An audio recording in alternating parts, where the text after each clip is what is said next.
Hello, welcome back to another episode of Exploring the Numbers. Today, we will talk about physics, specifically the Hooke's law, spring compression and stretching. This specifically talks about how the spring stretches or compresses when an object is placed on it and how they are calculated. Let us start and learn. Hee. In the 1600s, Robert Hooke discovered a law for elastic materials. His law states that the amount a spring stretches is proportional to the amount of force applied to it. This means if you double the force, its extension will double, if you triple the force, the extension will triple, and so on. To further understand Hooke's law, let us take the following scenario. I want you to observe how the spring extends when we put an object with a force. Here, as we hang an object with 1 Newton, the spring extends to 2 centimeters. Here, as we put an object with 2 Newton force, the spring stretches up to 4 centimeters. Here, as we put an object with 3 newtons, the spring stretches to 6 centimeters. In a similar process, as we put an object with 4 Newton forces, the spring stretches up to 8 centimeters. Now, let us take a look if we put 5 Newton forces.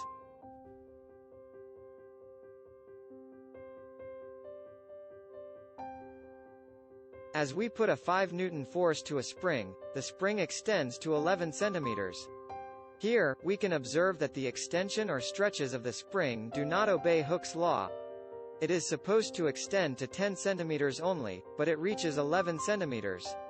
This is what we call the limit of elasticity, where the spring stops obeying the proportionality of the weight or force applied and to the spring stretching or extension. This is an example of the graph, where can clearly observe where the force and stretches stops obeying the Hooke's law is what we see in the limit of elasticity, as the graph bends down. Now, let us go into how and what calculations can be done. Assuming the stretch and compression of the spring continue to obey Hooke's law, then the load, force, applied is directly proportional to the distance or extension as the spring stretches. In mathematics interpretation, the force or load of an object, in Newton, is something that is constant, multiplied by the extension of the spring. Thus, the formula can be derived into force is equal to the spring constant, times, the extension. To make it simple, we can let F as the force or load, in Newton, x as the extension, in meter, and k for spring constant, which is in Newton per meter. Thus, we can arrive with a simple formula F is equal to k times x.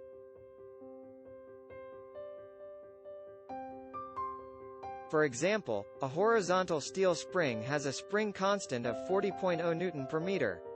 What force must be applied to the spring in order to stretch it by 0.2 meter?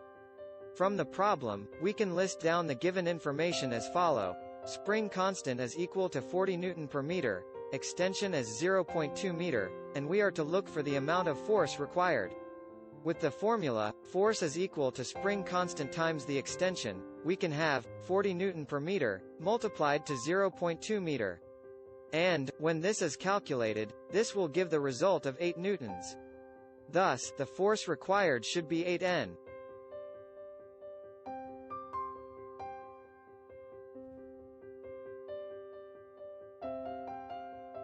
Were you able to grasp the idea from the example? Okay, next example. If a spring is stretched a distance of 0.25 meters when hanged when an object of mass 20 kilograms, what is the value of the spring constant K? Listing the given information, we have extension as 0.25 meter, mass as 20 kilograms, and we are to look for the spring constant. Wait, we do not have the force yet.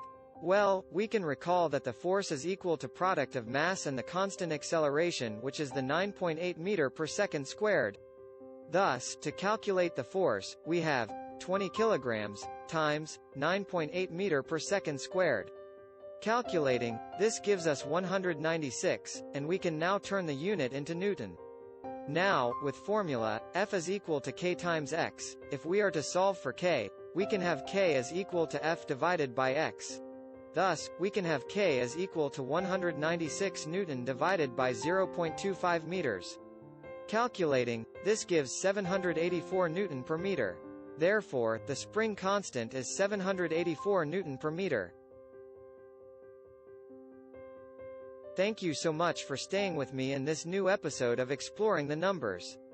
I do hope that you have learned something new for today. Stay safe. Do not forget to like and subscribe.